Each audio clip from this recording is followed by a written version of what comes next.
Foil للذین یکتبون الکتاب بایدیہم، پس ہلاکت ہے ان لوگوں کے لیے جو کتاب کو اپنے ہاتھ سے لکھتے ہیں. ویسے تو ہاتھ سے لکھا جاتا ہے، لیکن ہاتھ کا ذکر یہاں کیوں آیا؟ تاکید کے لیے کہ واقعی وہ خود لکھتے، اپنے پاس سے کچھ لکھتے. ثم یقولون ھذا من عند اللہ، پھر کہتے ہیں یہ اللہ کی طرف سے. اب اہل کتاب کے ایک اور گروہ کا حال بیان کیا جا رہا ہے جو دین کے معاملے میں اور زیادہ حد سے بڑا ہوا تھا.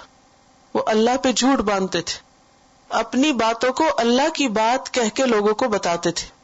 ثم یقولون ھذا من عند اللہ، پھر کہتے کہ یہ اللہ کی طرف سے. اب دیکھیں مسلمانوں میں سے بھی بعض لوگ نہ کتاب پڑھتے ہیں نہ دین جانتے ہیں، لیکن جو ان کے اپنے دل خیال میں باتیں آتی ہیں ان کو کیا کہتے ہیں؟ قرآن میں یہ لکھا ہے، حالانکہ قرآن میں کہیں نہیں لکھا ہوتا.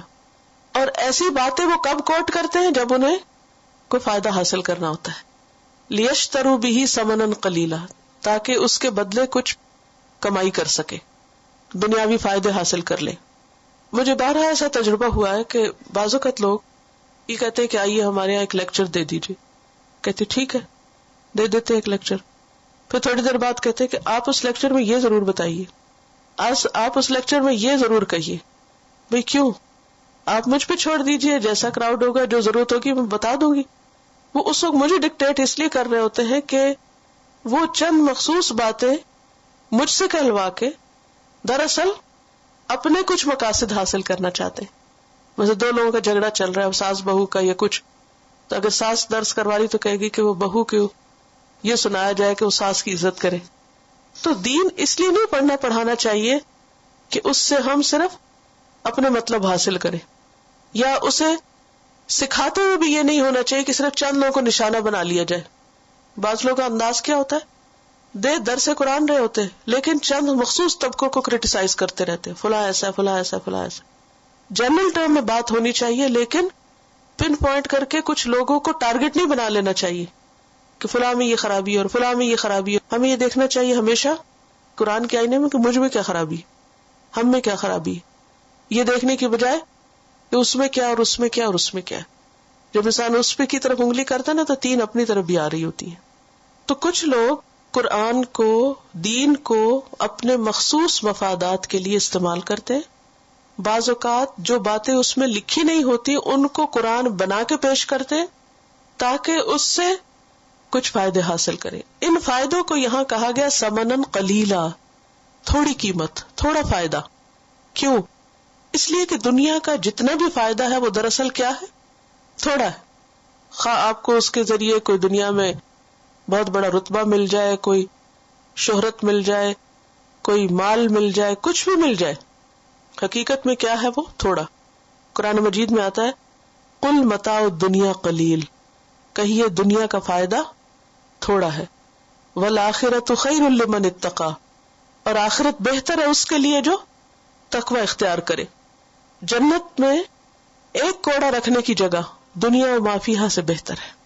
تو یہ انتہائی مکروہ کام ہے کہ کوئی شخص دین کو دنیا کمانے کا ذریعہ بنا لے، یا دین کو دنیاوی فائدوں کے حصول کے لیے سیکھے اور سکھائے، یا پھر اللہ کے نام پر ایسی باتیں گھڑ کے لگائے کہ جو اللہ نے فرمائی نہیں ہے تاکہ اس کے ذریعے دنیا کا کوئی فائدہ حاصل کر سکے.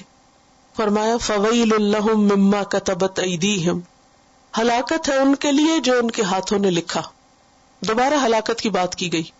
وویل لہم مما یکسبون، اور ہلاکت ہے ان کے لیے اس میں سے جو وہ کمائی کر رہے ہیں، یعنی جو مال اس میں سے وہ کما رہے ہیں، جو فائدے وہ حاصل کر رہے ہیں وہ ان کے کام نہ آئیں گے. تو اس آیت سے ایک تو یہ بات پتہ چلتی ہے کہ بغیر علم کے بات نہیں کرنی چاہیے. دین کا علم حاصل کر کے پھر اس کے مطابق لوگوں کو بتانا چاہیے. خیالی باتوں پہ یہ کہنا کہ یہ قرآن میں لکھا ہے، یہ نبی صلی اللہ علیہ وسلم نے فرمایا، یہ دین میں آیا ہے، ہمارے دین میں یوں ہے، جب تک یقین نہ ہو تو خود سے ایسی باتیں نہ کریں. پھر دوسری بات یہ بھی پتہ چلتی ہے کہ لکھنے پر بھی ہلاکت ہے، اور لکھ کر جو کمائی کی اس پر الگ سزا ہے. یعنی بذات خود لکھنا بھی بربادی کا باعث ہے.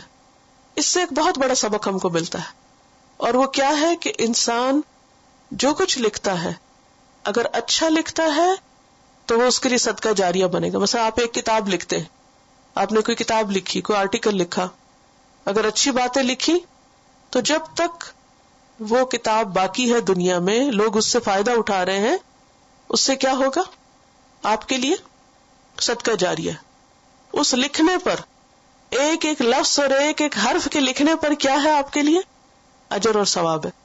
مثلا جس شخص نے جو قرآن مجید ہے آپ کے سامنے, جس نے یہ لکھا, اب جتنے بھی لوگ پڑھ رہے ہیں, ایک ایک حرف پہ جس جس کی نگاہ پڑتی ہے, جو اس کو پڑھتا ہے, تو کیا ہے اس کے لیے اجر ہے. کیونکہ یہاں کیا ہے, جنہوں نے غلط لکھا ان کے لیے اتنی ہی ہلاکت ہے. تو اس کے اپوزٹ جو اچھا لکھے گا اس کے لیے اتنا ہی اجر بھی ہے, کیونکہ لکھی ہوئی چیزیں باقی رہ جاتی ہیں. اور پھر انسان بعض اوقات دین کے خلاف یا لوگوں کو خوش کرنے کے لیے کچھ باتیں لکھتے ہیں.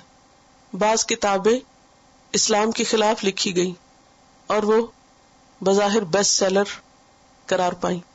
پھر بعضوں کے صرف کس میں آؤٹ آف کیوریوسٹی لوگ ایسی کتابیں خریدتے رہتے ہیں, وہ مشہوری ہو جاتی ہے نا.